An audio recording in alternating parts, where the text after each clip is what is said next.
Welcome to PL Together. I'm Adam Geller, founder and CEO of EdThena, the video coaching platform for educators that streamlines observation and feedback.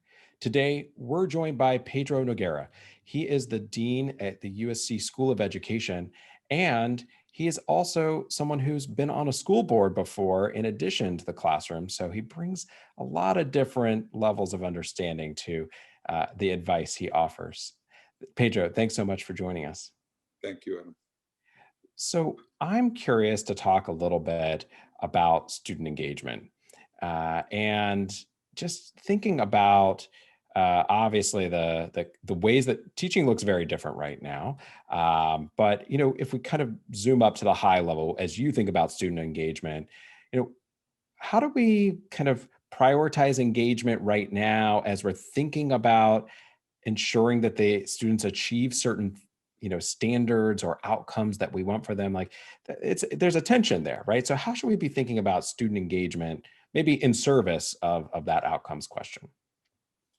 So the first thing I would say is we have to acknowledge and recognize that engagement is the pathway to achievement, right? That is that the way you get achievement is by getting kids thoroughly engaged in learning. But you have to then recognize that engagement is multidimensional. It's behavioral, are kids on task? It's cognitive, do they understand what they're doing? And can they make connections between what they're doing and what they've learned before and what they have to learn next? And it's emotional. Do they really care? Are they trying their best? Are they applying themselves?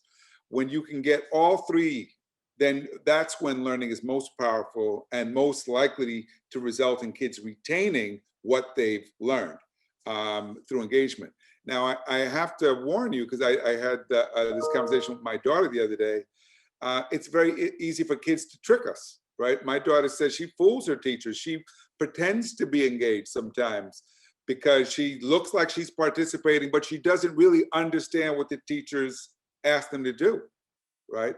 And that's because the teacher she's looking at the behavioral part of engagement, but is not really checking for understanding.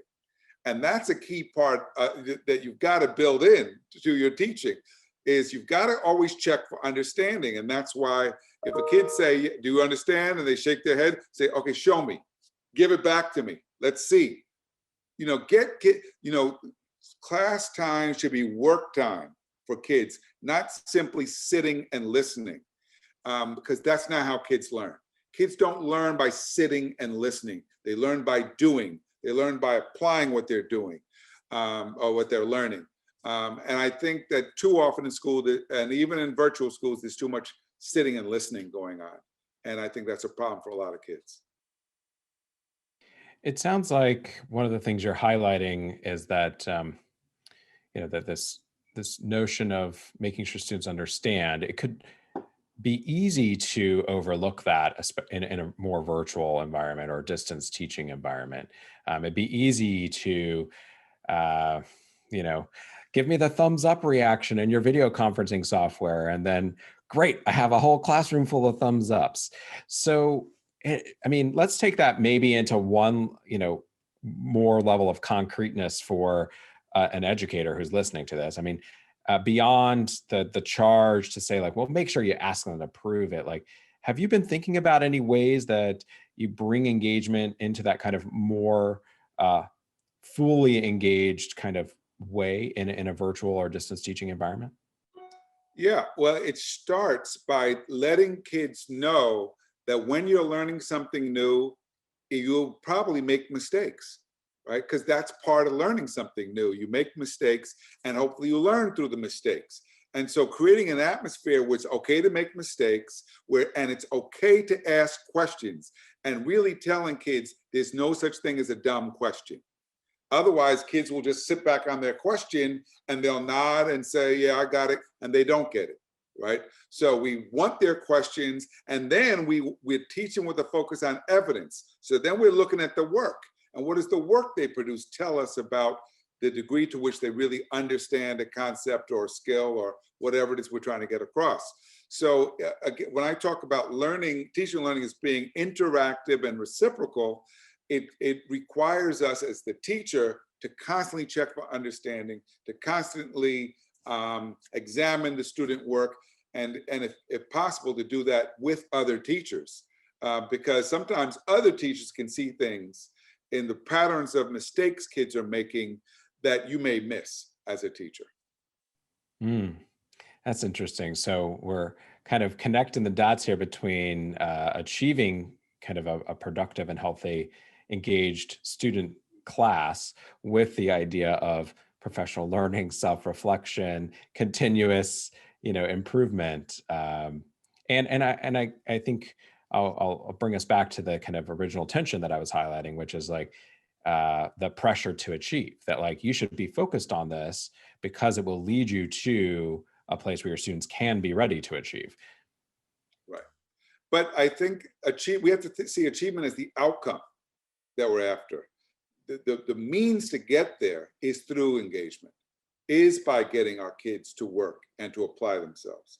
And so that's what we should be focused on. How do we get kids excited about learning? How do we get them motivated to learn something? How do we get them to learn something that they think they're no good at, or they're afraid of, or they don't like? How do you trick them into learning? Because sometimes you have to, right? And one of the things we know, for example, is if you can tap into the curiosity of kids, kids are more likely to become willing learners, right? Which is what we're after. We don't want to force feed kids, and we don't want passive learners. We want kids who are actively learning. But for that to happen, you have to tap into the interest of kids, their curiosity. And I don't think we spend enough time thinking about how to do that with kids. And, especially in that distance teaching context, maybe, as you said before, to give them more opportunities to learn independently, away from the sitting on camera, which can be tiring and may not be the type of setup, for lack of a better word, where that student can engage with the content and the learning you're trying to kind of tee up for them. Yeah. I'll give you an example. One of my former students, he was, ninth grade English teacher. He always had to teach English literature. So his kids had to read Hamlet, and they were, not enjoying it. They didn't like the Shakespearean language.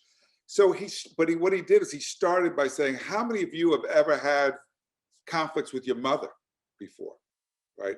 Been angry at your mother. And so kids start sharing stories about times where they've had fights with their mother or anger. And then he says, well, Hamlet had issues with his mother, right? Because he thought she was involved in killing his father, right? And the kids are like, oh, now he's got him hooked. Because now this is not simply, it's a story about a human dilemma. It's about treachery. It's about betrayal. It's not simply about this text that they've got to read. So he found the hook to bring them in. And that's what I think, if great teachers do that, they find the hook.